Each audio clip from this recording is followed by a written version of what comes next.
मूढ़ एकाग्र निरुद्ध। वो किससे कौन से कमरे में रह रहा है? मूढ़ वाला कमरा में है, क्षिप्त वाला में है, विक्षिप्त वाला में है, या एकाग्र वाले में है, या निरुद्ध अवस्था में है। क्योंकि ध्यान रखना,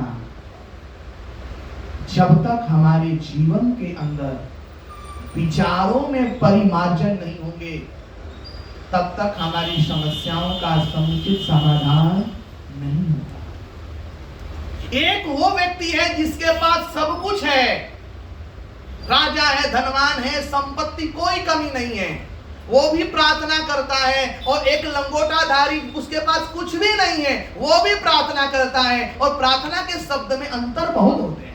वो प्रार्थना करता है तो यही सिकवा करता है, मुझे ये ना दिया, मुझे वो ना दिया, मेरी संपत्ति में कुछ कमी रह गई, परिवार में कुछ कमी रह गई, इसको काश तू पूरा कर देता।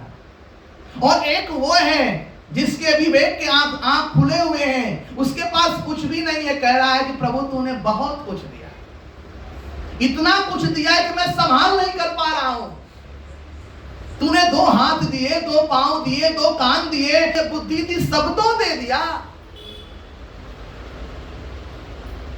ये कहां से सोच रहा है? वो एकाग्रता रूपी आंगन से सोच रहा है। जिस आंगन से सोच रहा है, उस आंगन से उसकी कृपा भी नजर आ रही है। इसलिए प्यारे बंधुओं, प्रभु ने हमें जो अवसर दिया है, उस अवसर को सही चीज में क्यों ना व्यतीत करें।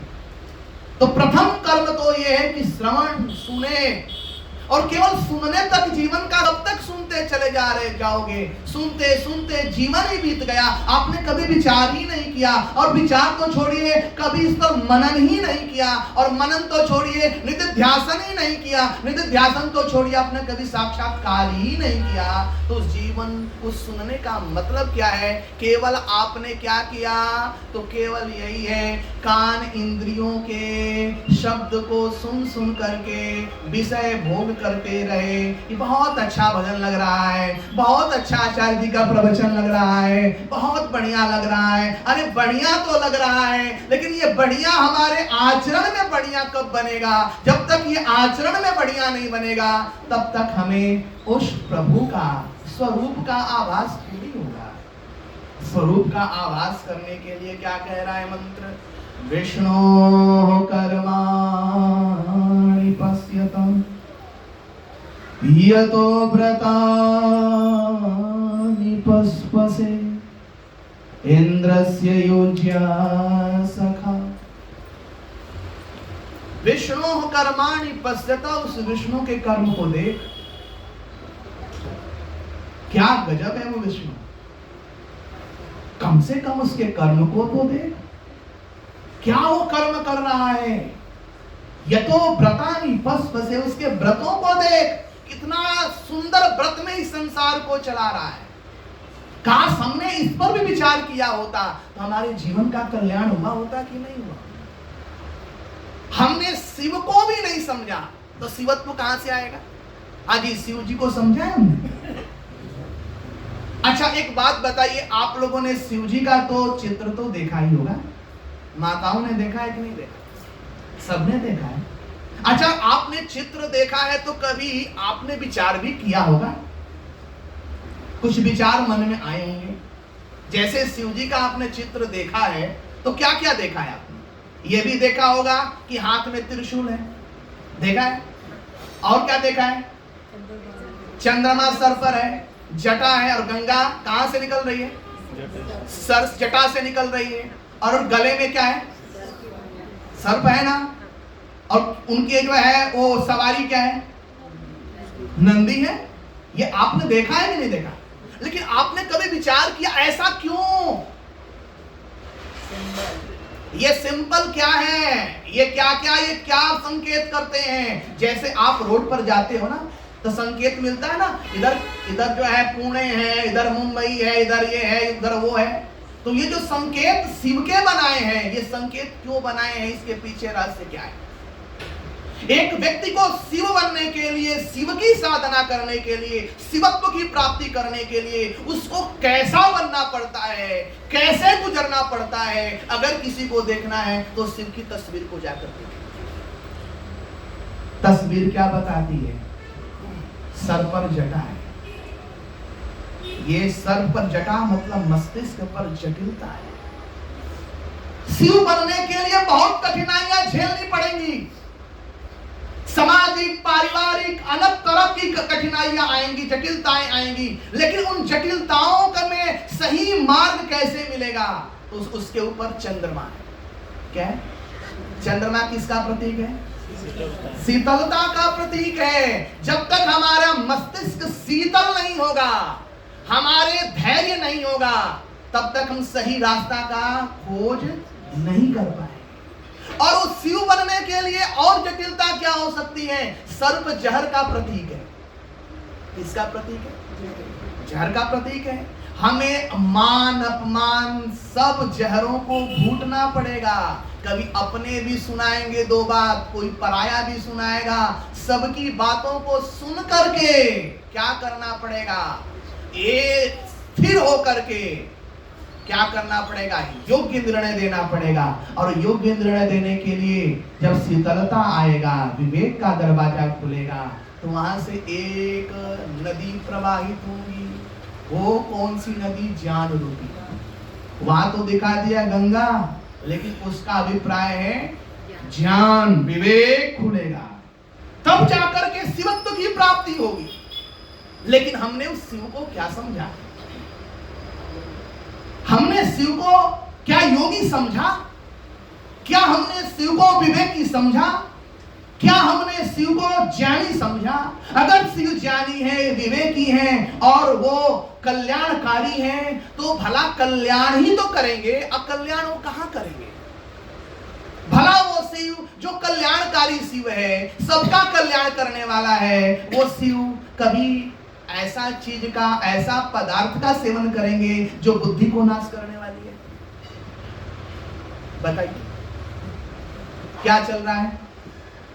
कुछ तो पिला रहे हैं लोग। क्या पिला रहे होंगे?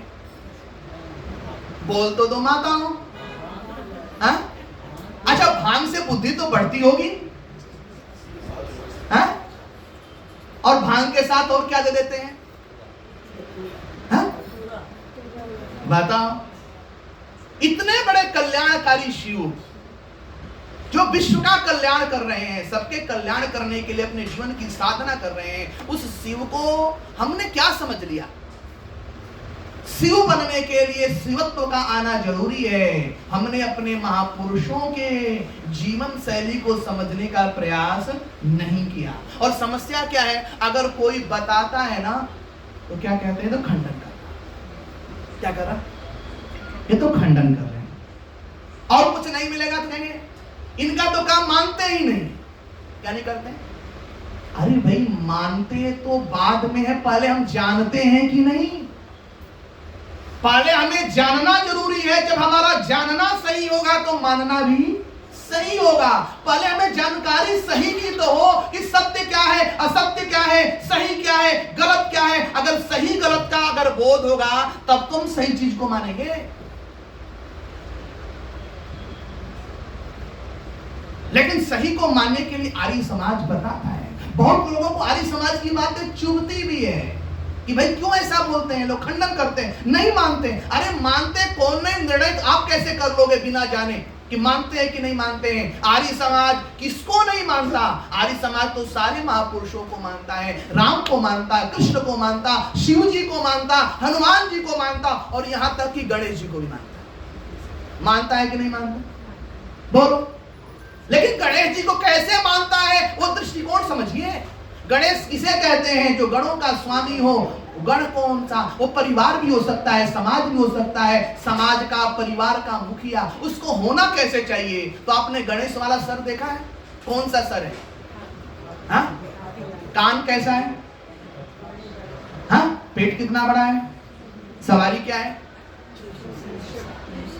ये प्रतीकात्मक है, इसको समझने का प्रयास कीजिए। हमने कुछ उसमें से अच्छाई लिया होता, पुराणों की बातों को छोड़ दिया होता, केवल सही विवेक का इस्तेमाल किया होता, तो इसका निदान हम कर लिए होते। और निदान क्या है कि घर के मुखिया बनने के लिए, गण के स्वामी बनने के लिए सबसे पहला जरूरी ये है कि उसकी खुफिया तंत्र मजबूत। और घर का खुफिया तंत्र है चूहा।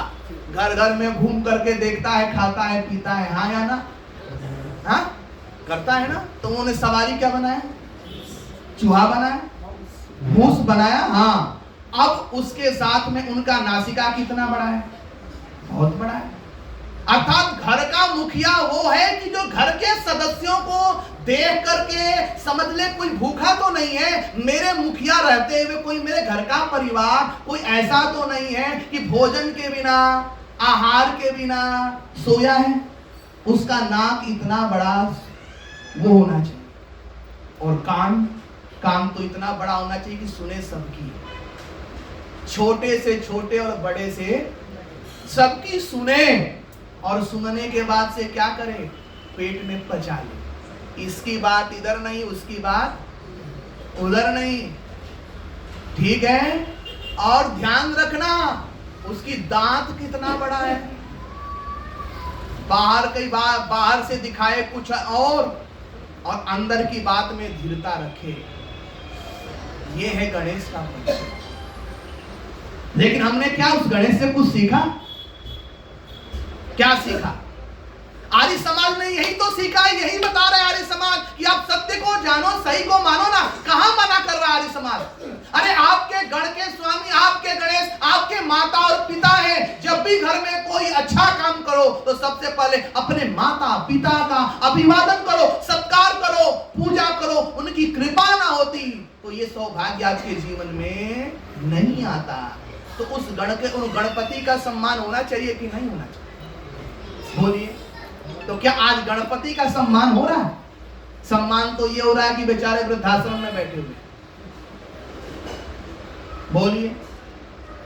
तो मैं आप सभी को अंत में उपसंहार के रूप में कुछ कहना चाहता हूं, और कहना यही चाहता हूं माताओं और बहनों, ये आर्य समाज का जो दृष्टिकोण है, ये कोई मन ग्रंथ रचा या कोई जो कपोल कल्पित विचारधारा नहीं। ये आर्य समाज को दयानंद ने नहीं बनाया। आर्य समाज दयानंद को बनाने की क्या ताकत थी कि दयानंद आर्य समाज को बना देता? अरे हम तो आर्य पहले से ही थे। परमात्मा कह रहा अहम भूमिम अददाम आर्याय, मैं यह भूमि आर्यों को देता हूं, श्रेष्ठ मनुष्यों के लिए देता हूं। तो आर्य नाम किसने दिया? दयानंद जी ने दिया कि परमात्मा ने दिया? बोलो जी। तो फिर आर्य नाम से चिढ़ क्यों? चिढ़ होना चाहिए। बहुत लोग आर्य समाज को समझिया कहते हैं, लेकिन नहीं, ये नाम परमात्मा का दिया हुआ है। हम आर्य हैं, हम श्रेष्ठों की संतति हैं, हमें श्रेष्ठ बनना है। और समाज समूह को कहते हैं। किसको कहते हैं? समूह को कहते हैं। चाहे वो कहीं पर भी हो, देश दुनिया की कोई कोना में हो, अगर उसके आहार व्यवहार विचार सब श्रेष्ठ हैं तो क्या है? आर्य है। और वो जब एकत्र होकर के किसी अच्छे प्रयास के लिए आगे बढ़ता है तो समाज बन जाता है। इसलिए प्यारे बंधुओं, आर्य समाज की तो चाहना यही है कि आप सबसे पहले सत्य को जानिए। मानने वाला काम तो बाद में है, और जगहों पर बहुत जोर दिया जाता है मानो मानो मानो। मैं मानने वाली बात नहीं कर रहा, मैं तो कह रहा हूं जानो जानो जानो, ठीक से जानो। और जब जान जाओ सही से तो एक निष्कर्ष में पहुंचो कि सही क्या है और गलत क्या है। जब निर्णय हो जाए तो उसको मानो, और मानने के बाद वो आचरण में उतारो। जब आप आचरण में उतारोगे तो ध्यान रखना, ये जो श्रावणी है ना, श्रावण मास का, तब ये जीवन में शांति लाएगी, सुख लाएगी, तब ये शिवत्व हमारे जीवन में आएगा। क्योंकि ध्यान रखना, आज समस्याएं इतनी ज्यादा है कि एक समस्या को यदि मैं उठाऊं, एक एक समस्याओं के ऊपर यदि आगे बढ़ूं, तो समस्याएं इतनी ज्यादा हैं कि हम सब कुछ तो कर रहे हैं, साधन भी इकट्ठे कर रहे हैं, स्कूल, कॉलेज, शिक्षणालय, तमाम प्रकार की सुविधाएं भी इकट्ठा कर रहे हैं, लेकिन जटिलता इतनी बढ़ती जा रही है, जटिलता इतनी बढ़ती जा रही है कि हम अपनों से दूर हो रहे हैं। किससे दूर हो रहे हैं? और दूर इतना हो गए हैं कि हमारी संवेदना समाप्त हो गई। और ये संवेदना इतनी समाप्त हो रही है कि मकान एक ही है, लेकिन आपस में एक दूसरे के प्रति संवेदना, ये सामान्य चीज है क्या? संपत्ति हो, मकान हो, अच्छा व्यवसाय हो, ये बड़ी बात नहीं है, लेकिन जहां संवेदना ही समाप्त हो चुकी हो, वो तो इंसानियत भी नहीं है, वो तो मुर्दा जीवन है। जहां संवेदना नहीं है, जहां अपनों के प्रति जवाबदेही नहीं है, अपनों के प्रति संवेदना नहीं है, समर्पण नहीं है, सम्मान की प्रवृत्ति नहीं है, तो ये समझिए तो मुर्दा दिल है। आर्य समाज